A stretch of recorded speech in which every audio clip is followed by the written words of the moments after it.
The following content is not meant for children. Hello, and welcome back. I am Maester Aelix, and this is Shadowrun Hong Kong. And we are right back where we left off here in DeckCon. So, our objective is to locate and trap Rhombus, keep Isabelle alive, and go to Rhombus's suite. So, looks like we want to head this way. Oop. Had a little bit of a scuffle with the local security, not that we wanted one, but unfortunately. That is what we got. Alright. Zoom out a little. Okay, there's a locked elevator over there.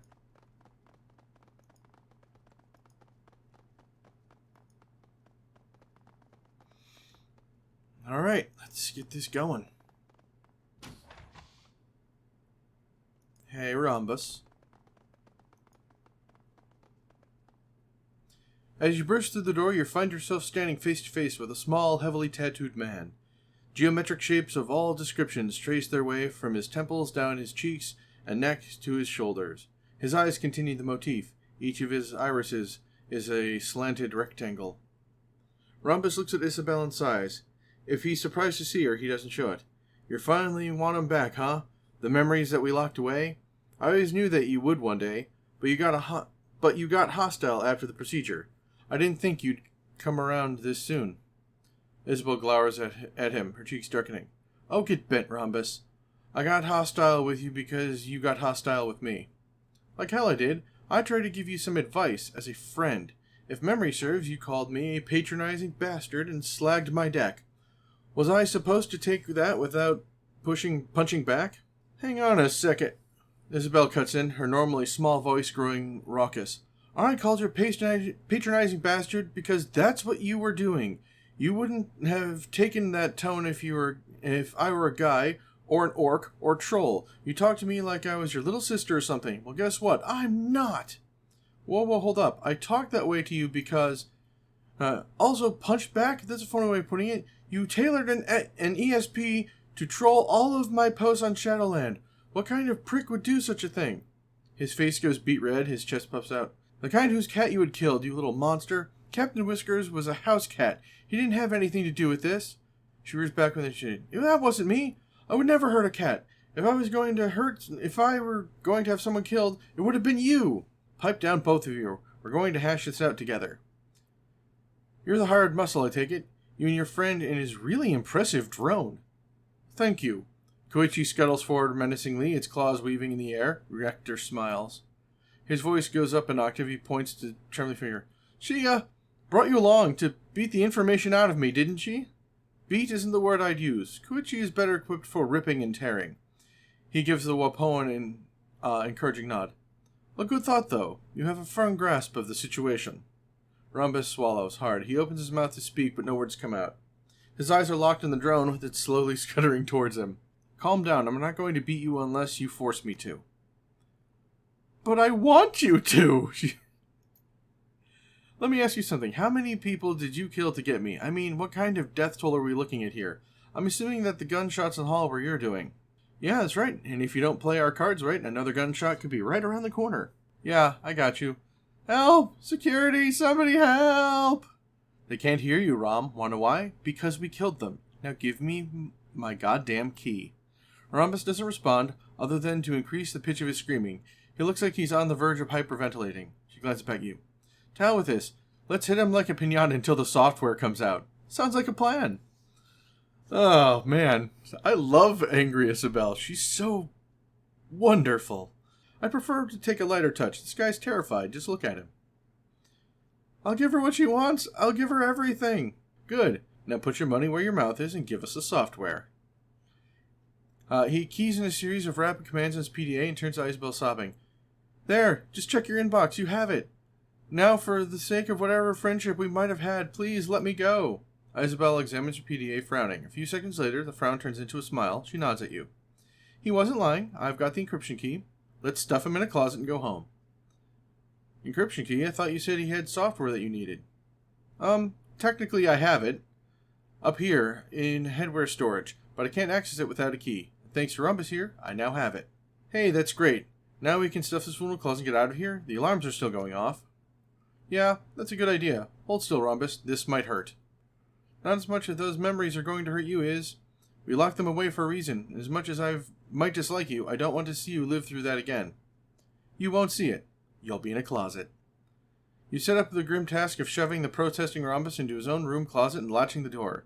You managed to get him inside without having to break any bones, and he'd probably have bruises tomorrow, though. Come on, Maester. We got what we came for. Let's go, ho. Suddenly, an explosion of sound fills your ears. Heavy footfalls advancing down the hall. You hear shouting, crackled radios. The Hong Kong police force. Oh, that son of a bitch. Ron must have called the cops. He's probably got a panic button or something. Get ready, Maester. We've got company. Cool. Escape the hotel. Ooh, what's all this over here? Oh, that's the other part of the hotel. Enemy turn. Alright, we heard one door open. Can't move the camera. There we are. Captain. Neat. Well, let's get rid of some of that armor.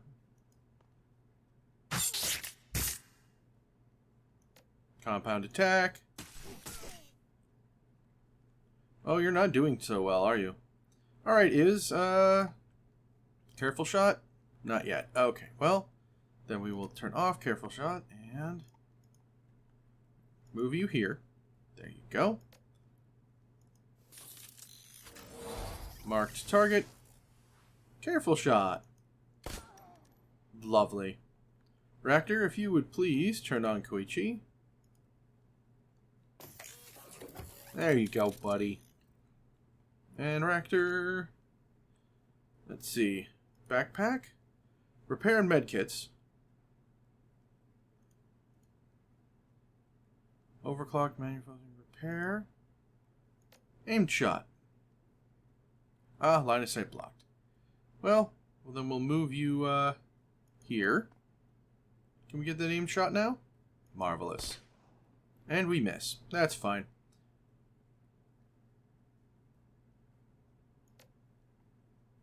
And we'll take out her knee. At least try to. Oh well. Regular attack.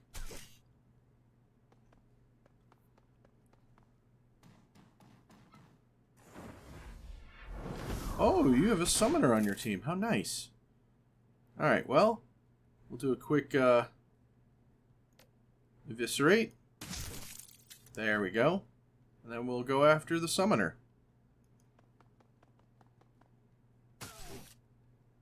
Lovely. Isabelle, let's see if we can get you decent position. There we go. Mark that guy. And take a few pot shards. Lovely. Rector, same idea. Don't have a really good spot for you. Well, get you moved up closer. And then Koichi. Good friend Koichi. Part of the Brute Squad, like me.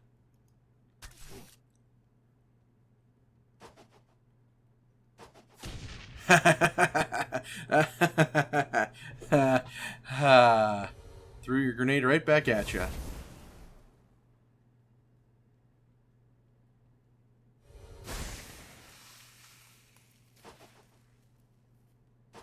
Dummy. Ooh, we got the spirit too. Awesome. Let's see. Fray armor. Lovely. And then we just... a little light love tap. There we go. Let's see. Let's mark this person. Missed. Oh well. Still shoot them. Still shoot them. Rector, can you shoot them? 40 and 44. Oof.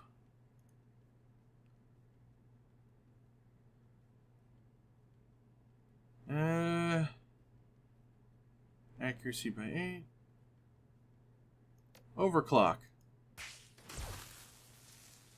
And then shoot.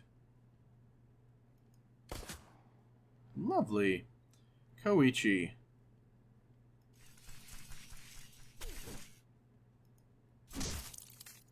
Awesome. Critting is great. Missed. Alright. What do I have? Increase damage by a further 4 for another for 3 rounds. Pierce up to 4 armor. You know what? Just raw power. Compound attack. Awesome. Oh, can we get the targeting bonus? Lovely. And then we'll do our aim shot. Excellent. Way to go, Iz. So now it's just escape. There's nothing else. Keep Isabel alive. Yeah, we can do that. You were about to leave this location and return to Hioi. Yes, please. Hioi. The bus trip back to Kai-Tak is quieter than the ride was. Your fellow passengers sit crumpled in their seat, barely moving, barely speaking. Their DeckCon 2056 t-shirts hang loose on their frames, and their once cherished guest badge have been crumpled into their pockets. You've seen more lively groups on their way to the morgue. Isabel looks up at you, her eyes full of the same post-con fatigue that you see on everyone else's eyes. She gives you a smile and taps her temple with a fingernail. You got what you came for. The show is over. It's time to go home. Alright. Karma gained 8. Excellent.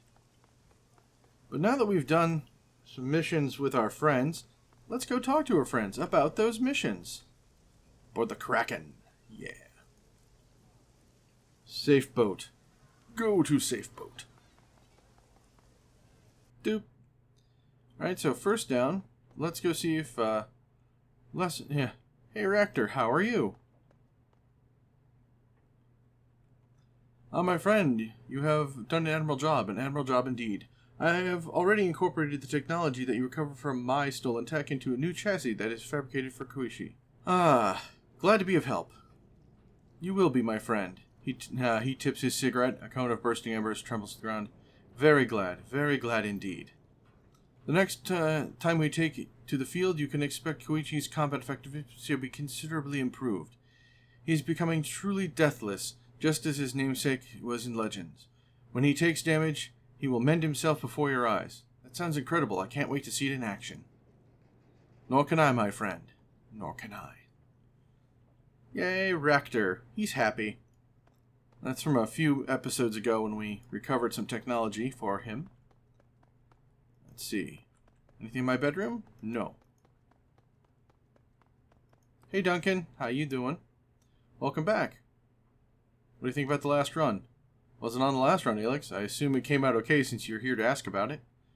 Anything else? No, we'll talk later. Anytime. Alright, again, we go upstairs to where the girls are. Boop the stairs and descend. Isabel, how you doing? Boop.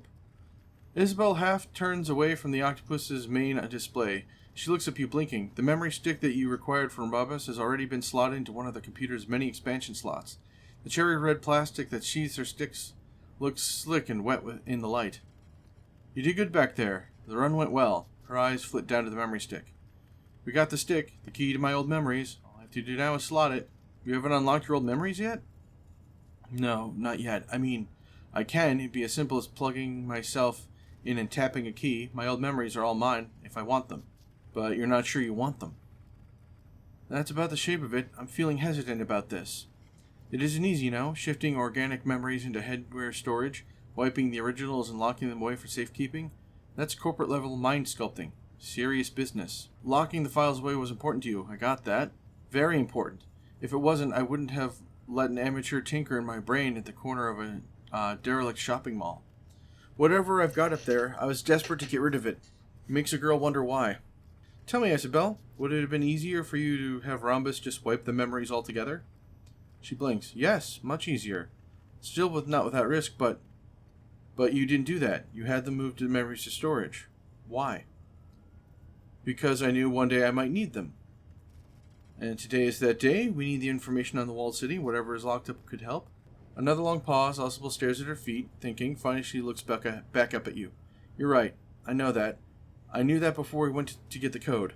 I just needed to talk through with someone. not Gabi, someone who could take the situation seriously. I needed to talk it through with you. Glad to be of help.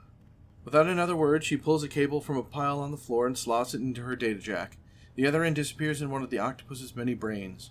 Her fingers fly across the octopus's keyboard, rattling off a series of audible clicks. Finally, her thumb hovers over the execute key. Alright, Maester. Wish me luck. The key depresses with an audible click. Isabel's eyes flutter, her cheeks flush with blood. No. No! No, no, no, no! She starts shaking her head side to side, wriggling her hands as a process bar on the octopus's auxiliary monitor slowly climbs. Oh, crap. You got this, Iz. Don't back down now. Thanks for the tip. I'm not backing down. It's almost done. The process bar climbs to 100%. Isabel snatches the cable back out of her data jack and covers her eyes with her hands. She's shivering.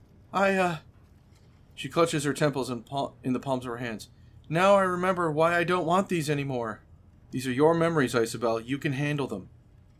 Not like this, I can't. These are years of bad memories, let out of the box all at once. It's overwhelming, it's horrible, and I want it to stop. I can remember things that happened to friends of mine, to relatives, to things I watched happen. No! It's okay, Isabel, breathe. They're just memories. They can't hurt you. Yes, they can. These memories are crystal clear. It's like all of this shit happened yesterday. I can remember watching friends die. I can see their screaming faces just as clearly as the day it happened.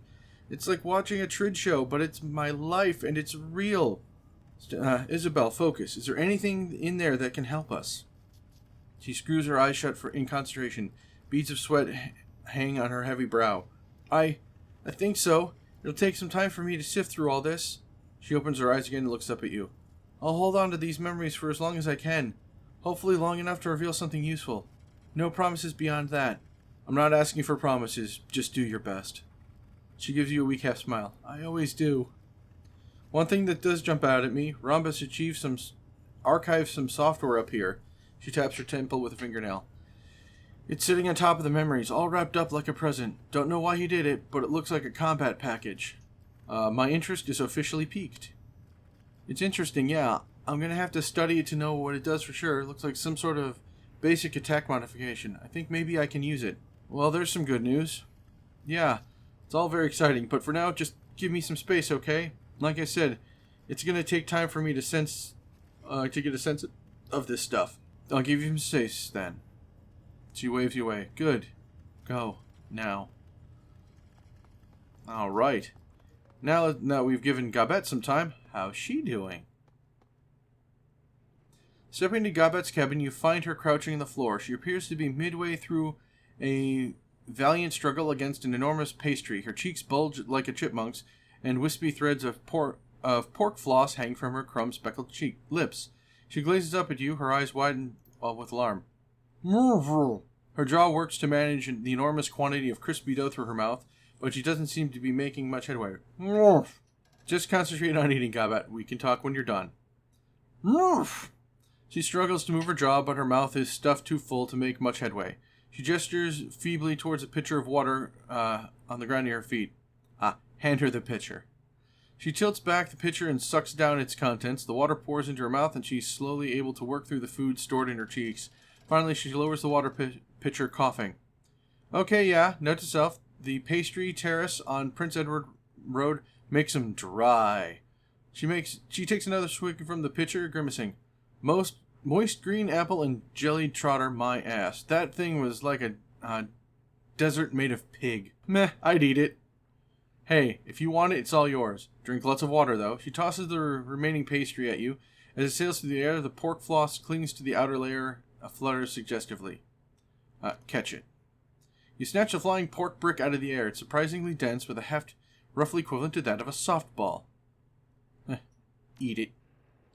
You raise the pastry to your lips and take a bite. Seconds later, you can feel the moisture in your mouth evaporate. Gabi wasn't lying. This thing is dry. The flavor is surprisingly palatable, though. She blinks at you in astonishment. Huh, I can't believe you just ate that. I'm impressed. If I ever get another of those again, I'm going to let it sit in a bowl of condensed milk for at least half an hour before I try putting it in my mouth. That might help. I don't know. Reconstitute it, I guess? I don't know. Might work. Anyway, you, probably want to talk about what happened on the raft, huh? I think in your place, I would.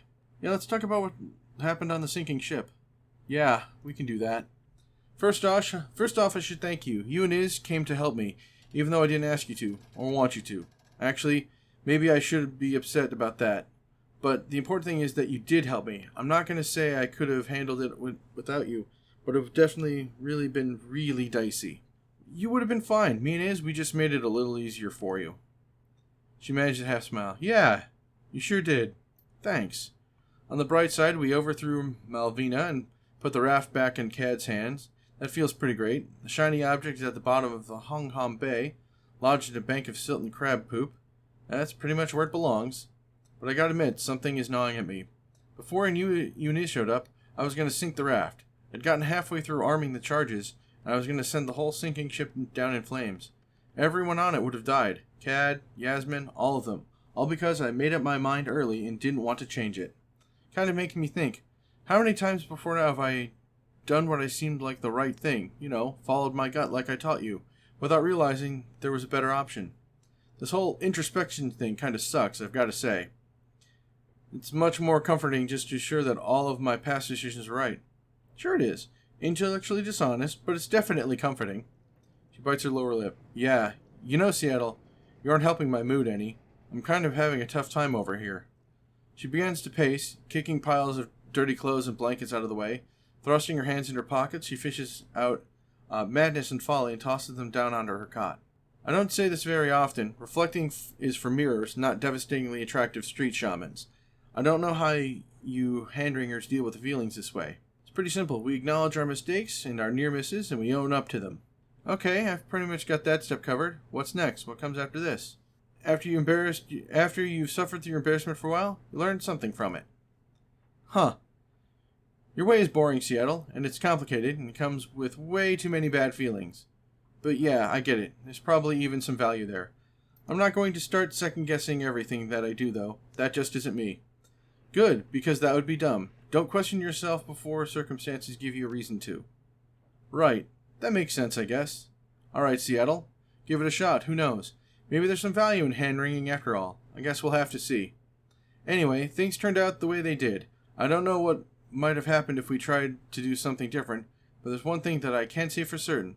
Things are better in Hong Hom Bay than they were before we went to the sinking ship. We did good out there. We did something. I didn't go out there to save Hong Hom Bay. I did it to help you. Mission accomplished then, and come to think of it, there are two things I can say for certain. You want to hear a second? Lay it on me. I think that Rat is happy that the shiny object is gone. That or maybe that stupid egg did something to me. I don't know for certain. Either way, something is different. I can feel it in my gut. Do you know what it does? Besides, beats the hell out of me. I mean, I'm sure it does something. It has to, right? Rat wouldn't give me a normal rock. She's a trickster after all, but that'd be mean. You may mock my words, Seattle. Next time we're in the field, something magical is going to happen. I mean literally magical, possibly with explosions. It's too early to tell. I'll be on a journey to discovery for both of us. I'll be looking forward to that. Me too, and thank you, Seattle. I really, really mean it. You can fly by my side anytime. Thanks, Gabi. And this looks like a great time for me to take a break, and I see I'm running a little longer than normal, so thank you all for joining me, and I shall see you all next time.